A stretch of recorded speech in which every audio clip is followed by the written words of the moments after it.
Hello, welcome to another episode of Give the People What They Want. We are Roger McKenzie from Morningstar, Zoe from People's Dispatch, and myself. And we have a packed show today. A lot of issues, a lot of important news items that have taken place over the past week. We'll be talking about wars. We'll be talking about policy decisions that are having an impact on the lives of millions of people. We'll be talking about people's struggles across the world for a better life, which is really the mandate of this show, which is what we've been talking about, how they respond to the cruelties inflicted on them, how they keep struggling for a better life, for dignity. And we'll be covering all that in this episode of Give the People What They Want.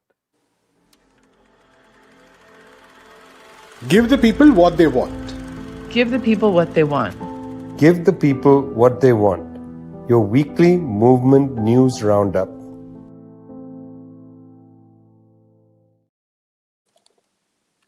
Right, and we're going to start today with a country which has very much been in the headlines, so to speak, Yemen, which has been suffering week after week, in fact, day after day of strikes, relentless strikes by the United States since March 15th. It's been over a month now, and the death toll is, I think, about over 100 people killed, hundreds of people injured as well. Of course, these are very conservative figures, and what we see is that every day we hear reports of multiple strikes taking place as part of Donald Trump's campaign to basically decimate Ansar Allah, which is the group which is often known as the Houthis, which is the group which controls a large part of Yemen. Now, the Ansar Allah's fault, so to speak, or the reason they're being targeted so intensely is the fact that they dared to express solidarity with the people of Gaza in October 2023 itself. From the very beginning, they were very clear that they would target shipping going to and from Israel if it did not stop its genocidal assault. And they did act upon that warning as well, continuous attacks. And the Biden administration, of course, responded with bombings as well. But this is escalated under Trump, who now seeks to sort of punish Ansar Allah for this act of solidarity. Now, it's important to note that last month, when the US attack started, Ansar Allah too had not actually started targeting shipping going towards Israel. They had warned they would do so if Israel did not stop its blockade of Gaza, which had started in the first week of March itself. But Trump resumed that attack. And we've seen, of course, variety of what are called air assets in military lingo being deployed. We have B-52 bombers, of course. We've got, but there's already one aircraft carrier group in the region. There's another aircraft carrier group which is actually coming towards that region as well. And very, very alarmingly, we get reports today in the Wall Street Journal that this might be used as a pretext to resume the civil war in Yemen. Now, those of who have been reading People's Dispatch and Morningstar know that this is an issue we've been covering for a very long time. A very brutal civil war in Yemen, starting from 2014-15 onwards, when a Saudi-led coalition backed by Saudi Arabia and the United Arab Emirates continuously bombed Yemen, leading to one of the worst humanitarian crises of the century. Year after year, it was flagged. And these attacks also took place with US weapons, with weapons from the United Kingdom, jets from the UAE and Saudi Arabia conducting these assaults, and also these countries supporting a land offensive against Ansar Allah. And after a very, very long time, after many years, there was there was finally a truce that took effect. And thankfully, there's been some relief as far as that crisis is concerned. But now it looks like this might be used as an opportunity to actually resume that civil war, especially by UAE-backed groups. Now, US officials are apparently open to the idea of supporting that offensive because they want Ansar Allah to be overthrown. But greenlighting any kind of offensive of this sort could lead to another catastrophic situation for the people of Yemen. And important to note that all this is supposedly happening to restore or to save what is called freedom of navigation, which is clearly not an issue here, because what Ansar Allah has very clearly said is that they will target shipping going to and from Israel, and they will target Israeli military installations, for instance. And they are doing this because of what is genocide. So instead of actually addressing those core issues, which is what Israel is doing right now, the Trump administration rather prefers to unleash this massive attack on the people of Yemen, who are being attacked continuously. And very important to note that also over the past month, what has changed is that unlike, say, at least according to US media reports, earlier the focus was mainly on military targets, where of course civilians continue to get killed. But this time now there is explicit permission for the United States military to go all out in their attacks, which means that civilian casualties are very much integral to the US war. So it's effectively a war crime because there is no attempt to distinguish between a civilian and a military target, and a completely illegal operation that is taking place right now. Of course, the Ansar Allah and the people of Yemen have responded by striking back. We know that a couple of days ago, a US drone was down. This is the 19th US drone that has been down since October 2023. They're targeted a military base in Israel, for instance, and they're very clear that they will continue this resistance to Israel's genocidal assault to the US operation. It's also kind of indicative of the fact that the US refuses to learn its lessons, because time and again it just believes, right, its policy all this while has been to look at the option of bombing and trying to push its agenda. We saw that with Iraq, of course, where there was also land invasion. We saw that with Libya. We saw that in Syria. We are seeing that right now in Yemen. And there is a possibility of the same thing taking place in Iran as well, because at least there are sections in the US establishment which are clearly advocating for a very, very brutal war, a full-fledged missile strike right now. So a very, very difficult situation in the whole of West Asia, caused purely due to the policies of US imperialism. We'll need to watch very closely. Anti-war movements have already flagged this issue. We'll need to see where this goes in the coming days. And moving on from that story, it's another very important story which I've been covering for the past 2 or 3 years. That is what is taking place in Sudan. Today, I think 2 years have passed since the war began, or this phase of the war began. Roger, you've been covering it very closely. Tell us about it. Yeah, thanks, Prasanth. So we're moving into the third year of this civil war. And we've just had an announcement to mark that by the Rapid Support Forces to say that they're now declaring a government in the areas that they control. So this raises a number of issues. One of those issues is that we could be in for a similar scenario to Libya, where we've got a partition of Sudan taking place, with the Rapid Support Forces being backed, I think, by UAE, I think, probably, but certainly deciding that they're going to stick to their area of influence. And the military probably still deciding that they're going to attack that part of Sudan as well, but certainly they've got control of the capital. It's really easy, I think, far too easy, I think, just to see this as a fight between the military and the Rapid Support Forces, because mainly of the massive humanitarian crisis that's being created by the fighting. And it's too easy, I think, to overlook something else in this, and that is the fact that these are essentially two military bodies who are at war with each other, who basically betrayed and overturned a democratic government or at least the move towards democratic government in Sudan. And I think that's where we need to look at the massive impact that this is having on the people, not get to it's an important conflict. Obviously, it's a civil war that's taking place, and certainly the West is intervening through the UAE and making sure that their interests are safeguarded. But at the back end of this is what's happening to the people in Sudan and their absolute legitimate demands for democracy in that country, and it all gets very blurred, and all too easily we just fall into, and I've done it as a journalist as well, we cover the civil war. Part of the reason for that is because I kind of rely on the wires to be able to tell me what's going on there, and we're not getting on the ground information about, or at least not enough on the ground information about what's taking place there. It's a war zone, very difficult to get into and very difficult to get information from. But the fight for democracy in Sudan is still taking place. And rather than just looking at this, I think, in terms of, well, the military has got control over one end of the country and the RSF and their allies have got control over another.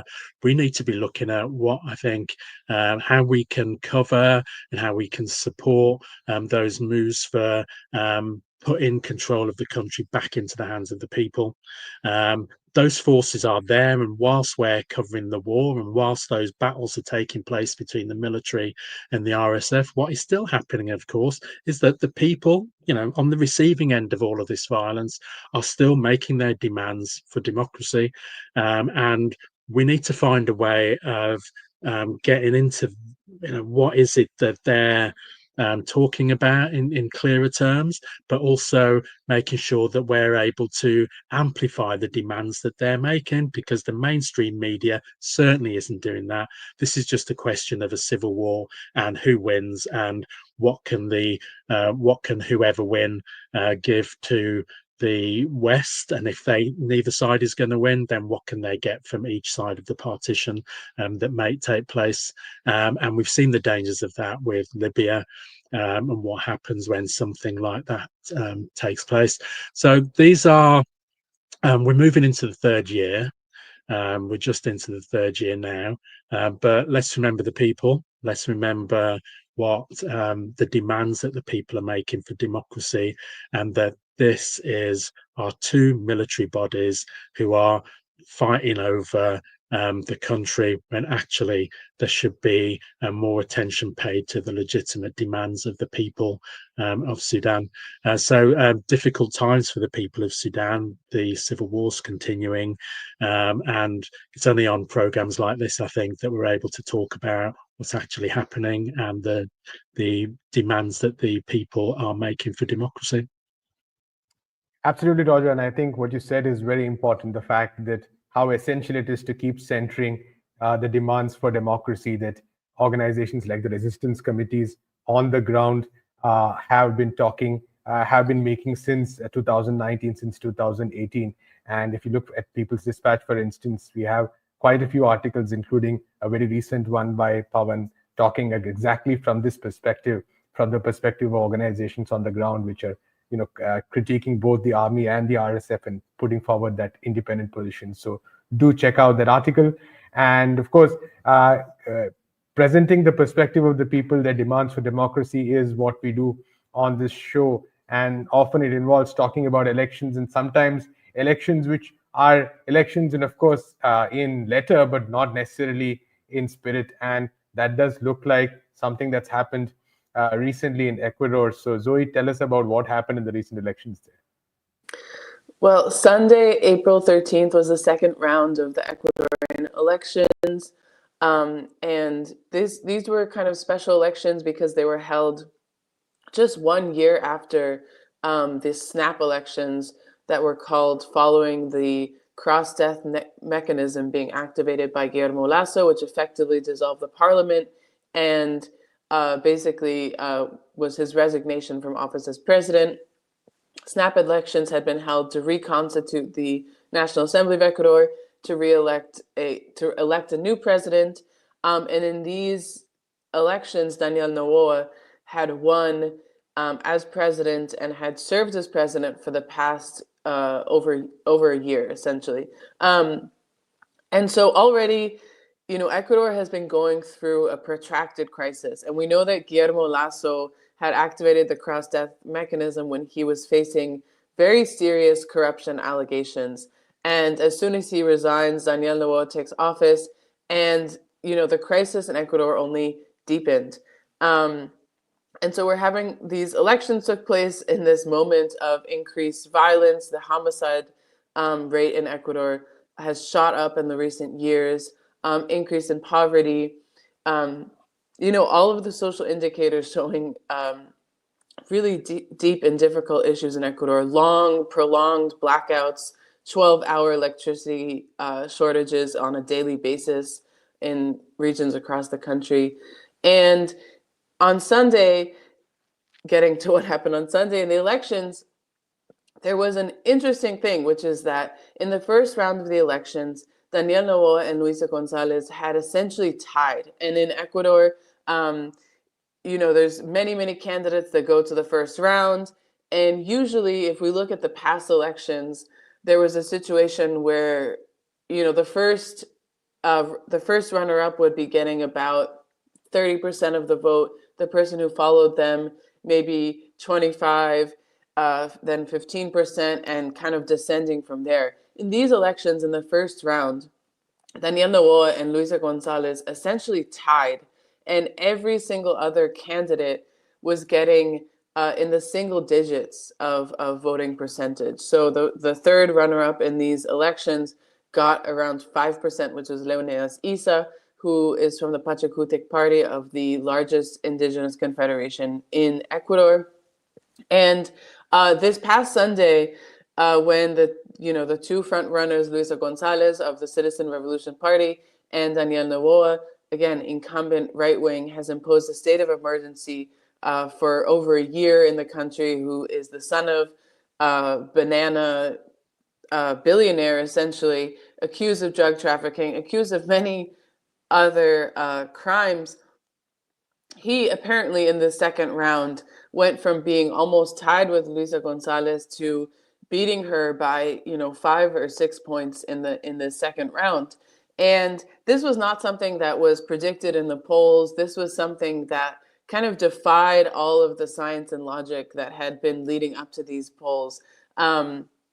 All of the major pollsters, even the ones that were giving Daniel Noboa the victory, said that he was going to win by kind of a fraction of a percent, or 1% at the most. So when the results came in on Sunday, there was a lot of anxiety and tenseness on the part of the Citizens Revolution, because they said, okay, this is a result that does not resemble in any way any of the statistics, any of the polls, any of the exit polls even had been coming out before the election. And so when these results were announced, the Citizens Revolution movement, Luisa Gonzalez as the candidate, essentially declared that electoral fraud had taken place. Daniel Noboa has declared victory. There has been kind of a continued stalemate between the two sides. But even still, and right now, kind of there's an attempt to find evidence, to kind of back this up with harder evidence. But if we consider what happened before the elections, we can already say that this is a fraudulent election. Pablo Meriquet, who's a writer at People's Dispatch, had covered how Daniel Noboa actually consistently violated Ecuador's electoral law, whether it was not resigning from presidency, whether it was using state funds during the campaign, whether it was paying what might be hundreds of thousands of dollars to get a photo op with Donald Trump. These are all already egregious violations of electoral law that he was not ever sanctioned for. So even in these circumstances, we can already say that many irregularities took place. This will continue to play out. How much will Luisa be able to actually bring this claim of electoral fraud to, for example, the judiciary? How will this actually... Will they be able to do a recount? That remains to be seen, especially because Daniel Noboa has control over most of the bodies of power in the country and the right wing. So this is a developing situation. So far, the Citizen Revolution has continued to maintain that this was fraud. Daniel Noboa has dismissed these claims completely, and the international community is somewhat divided. Right, Zoe, I guess we'll be tracking the story as it happens in the coming weeks as well. You're watching Give the People What They Want, where we bring you stories, like I said, of elections, of various conflicts, not merely from the perspective of two sides, so to speak, but actually in terms of how it affects people, what the agenda of the people is.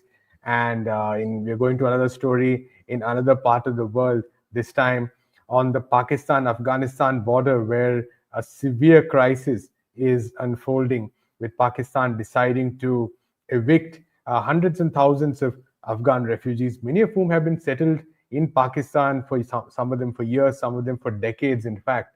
And this crisis has picked up over the past few weeks.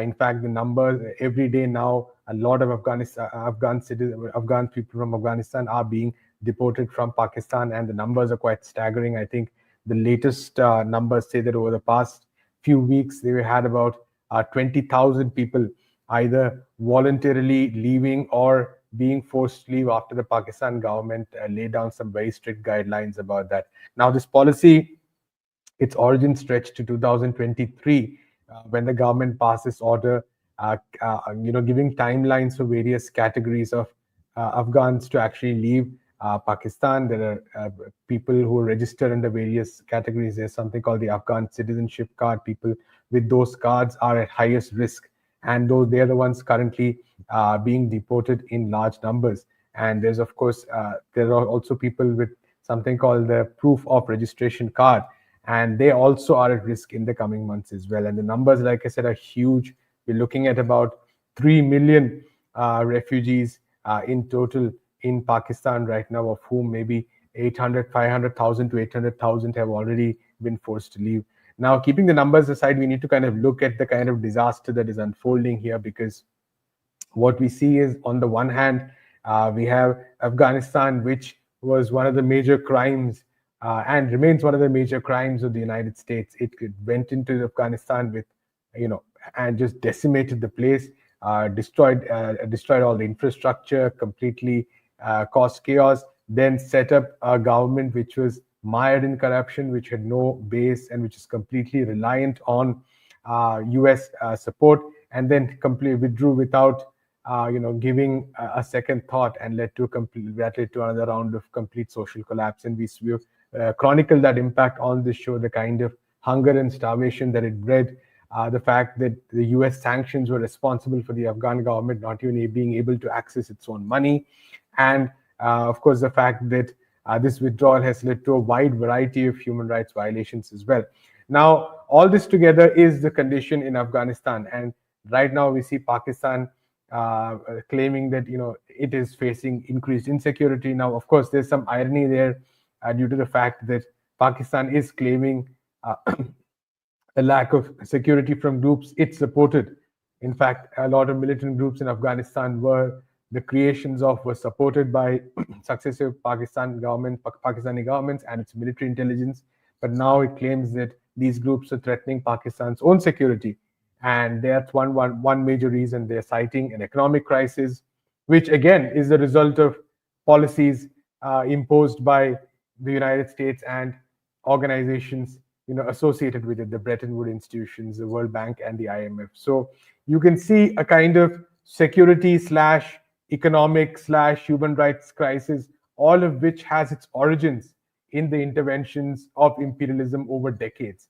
And all of this has coalesced into these heartrending scenes at the border, where people who have lived in Pakistan for years, some people who were born in Pakistan, whose ancestors moved from Afghanistan many years ago, who had never been to Afghanistan, now being forced to go back, having no idea what they're going into, what is the condition, where they'll go into. Some of them are definitely political refugees as well, and who might be in a very difficult situation when they go back. Now, UN experts, human rights organizations, all of them have very strongly urged the Pakistani government to not go on with this deportation process. They have refused to budge, this process continuing. So we're going to see, I think, what a kind of disaster which the impact of which will linger for a very long time on so many lives. And we're talking about if 800,000 people have already been deported in over 1.5 years, and maybe double the amount in the coming months as well. We're looking at a massive crisis. Women, children, so many. Afghanistan clearly does not have the capacity or the willpower to actually take care of these people. And Pakistan clearly also suffering from aid cuts and an economic crisis induced by decades of bad policy, is also not in a position to do so. So we're right now, it's a very difficult situation to kind of analyze. You really can't beyond the point fingers, but also you can only realize that this is the result of a series of policies which have been very deliberately implemented over years and over decades, that has led us to this moment. So we'll be tracking that story as well. And if those policies over decades led to this situation at the Pakistan-Afghanistan border, we're, I guess, seeing policies being implemented right now, both economically and politically, which are going to have the same impact, which are having the same impact So Zoe, maybe take us through what is happening in the United States, where immigration, with how Trump and his coterie are spinning the issue of immigration in very violent and vicious ways. Yeah, it's an interesting moment where kind of the people who are the most visible victims of different policies of war, of whether it be war, economic devastation, neoliberalism. These are the people that are being most impacted now by these, extremely violent xenophobic policies, not only being implemented by the Trump administration, but by governments across the world. And I think it's important to highlight that this is a pattern that we're seeing even amongst the countries of the global south, where you have Pakistan, of course, deporting tens of thousands of Afghanis. We see it in the Dominican Republic, the violent deportation of tens of thousands of Haitians. But of course, Trump is leading the way and also innovating in the way that this can happen. And this week he had a meeting with Nayib Bukele, who's the president of El Salvador, who has essentially offered his country up as a service for incarcerating people. And, who could do incarceration better than the United States? Well, apparently El Salvador. And the Trump administration is ready to pay, and has already paid the government of El Salvador to, until this point, incarcerate migrants who they are accusing of being part of criminal group, in this case, Tren de Aragua, and using this massive complex, the Secot, which you're seeing in the images, which essentially, is a high security prison for people accused of terrorism. They are afforded, zero legal rights, zero protections. And there was a question when this deportation first took place. What is going to happen to these people who were initially detained on US soil and then sort of summarily deported without warning, without due process, to a third country, in this case, El Salvador? And this week, these concerns were directly addressed by Nayib Bukele, who said, of course, we're not going to return any of the people detained. And the case in question was the case of a Maryland resident who had a work permit, who the government, the Trump administration, admitted was mistakenly deported to El Salvador as part of this batch of people accused of being from Tren de Aragua. And these are, again, really, really horrifying images. People had their heads shaved and, essentially tortured by both U.S. immigration officials and prison officials in El Salvador. In the case of this Maryland father, who again has residency, had a work permit, is particularly chilling because essentially Trump, who has no qualms about violating the sovereignty of basically every single country in the world, said, oh, well, our hands are tied. Bukele said that he's not going to return them. What can we do? And so essentially, the Trump administration is shipping migrants to El Salvador, paying them to incarcerate them, and then essentially saying we have no way of getting them back. It's obvious what direction this can go in. Trump has already threatened to deport U.S. citizens there. This is a dangerous precedent. Of course, it's happening alongside the detention of student activists, not only for having been part of a Palestine solidarity movement, but really just for any reason. Hundreds have already been detained and are currently being held in ICE detention. So a really terrifying moment in the United States. People continue to rise up, of course, but the precedent that this is setting, that green cards can be revoked at any time, that residency, student visas can be revoked at any time, is of course a before and after moment, a changing in the fundamental understanding of immigration policy in the United States, and definitely will change the course of history for sure. So concerning, but of course people are resisting this, people are fighting back and demanding, of course, that the freedom of speech, First Amendment rights, which are afforded to everyone who is in the United States, be respected. Right, so you talked about changing the course of history, and it does look like another set of policies, and it's tough to call them policies at this point. It's a bit confusing, but another set of directions in the area of tariffs may also end up changing the course of history. We'll have to see about that. But Roger, take us through what's been happening on those lines. It's really confused everybody over the past week. Yes. I mean, sit back and settle down, because this changes every kind of 10 minutes, I think. So where I think we left it in the last time we spoke was that so Trump decided to put tariffs on everybody, and he held up his this ridiculous kind of prop that he had, which listed wrongly tariffs that other countries were putting on the US, which weren't tariffs at all. But anyway, he claimed that they were, and then when the financial markets kind of went awry, he took a decision that he was going to put a stay of 90 days on these tariffs for everybody except China. And what that did was completely reveal the hand that Trump was playing. So as far as Trump is concerned, China is the main threat. By many calculations already, China is already the biggest economy in the world, and clearly Trump and his acolytes are clearly of the view that China is the one to be targeted.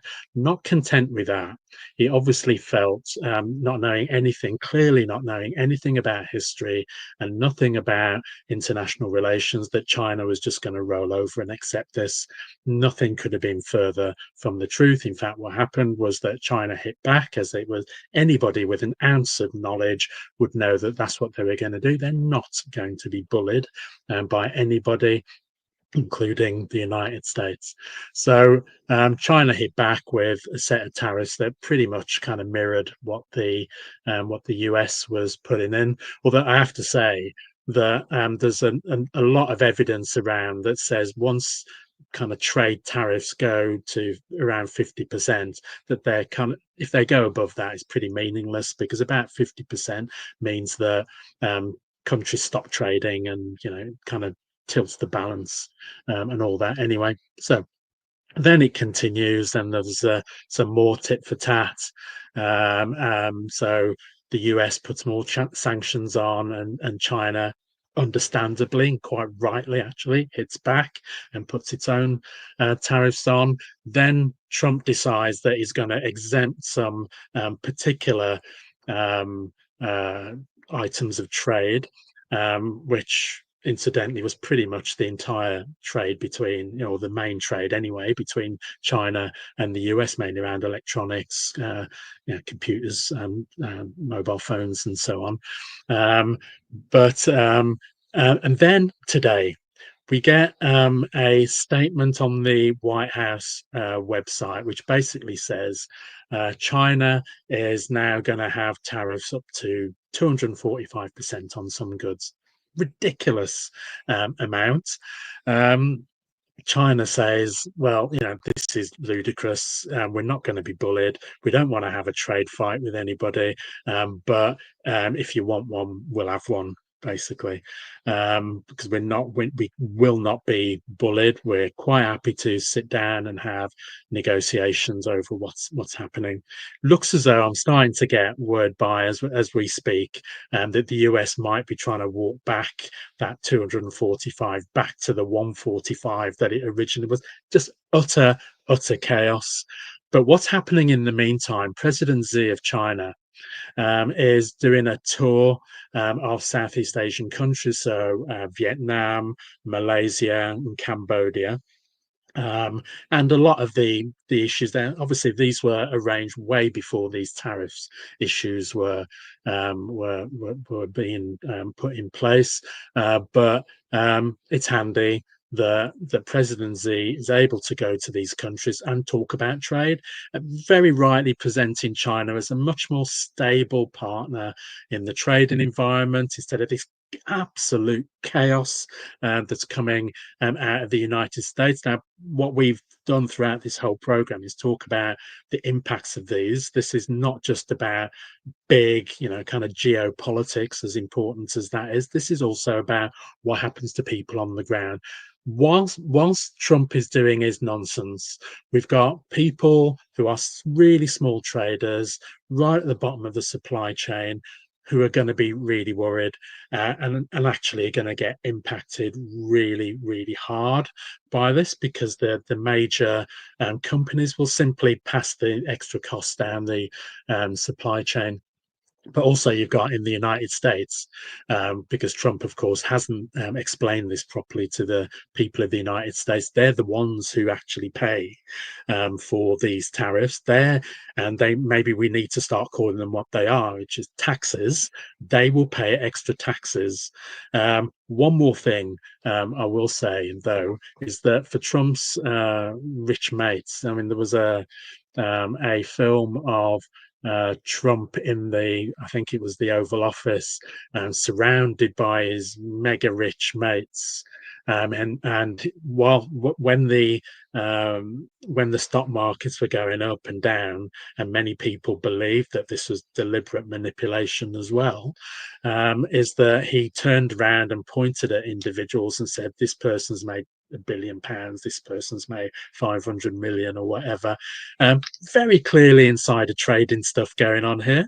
If people are making that sort of money, but there doesn't seem to be any moves that I've seen for anybody trying to do anything about all of this stuff. So where are we? Well, we're in an absolute chaos, and things could change by the minute.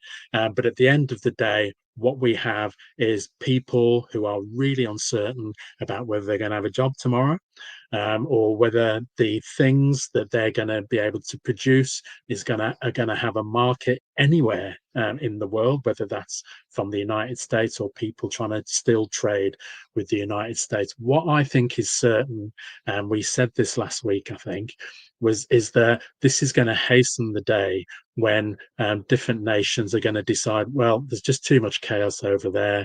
The United States isn't worth the hassle to trade with, which is going to raise its own economic issues. But so we'll find different partners, and that's what I think is happening between China, Vietnam, Malaysia, and certainly other countries as well. People are starting actively to look elsewhere. We saw something where Brazil, I think, was looking to trade with Mexico. So the two biggest, two big economies there. So people are going to move away from the United States.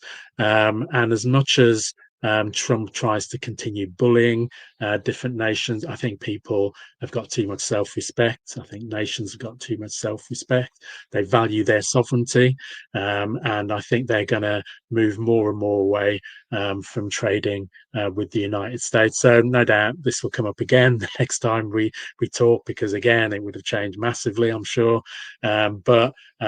But in the bottom end of this is that people are being affected, and people are really uncertain about whether they're going to have jobs and whether they're going to be able to sell their wares in the coming days and weeks and months. Right, Roger. Thank you so much. And with that, we are ending this episode of Give the People What They Want. Do read People's Dispatch. Do read Morning Star. Do read and support independent media across the world, which is bringing you these kind of stories, the impact, how the kind of impact they're having on the people and the resistance people mount against these kind of policies, because that is the only constant amid all these policy changes in directions and infighting between sections of the elite. So do keep supporting us, and tune in next week for a new episode of Give the People What They Want. Until then,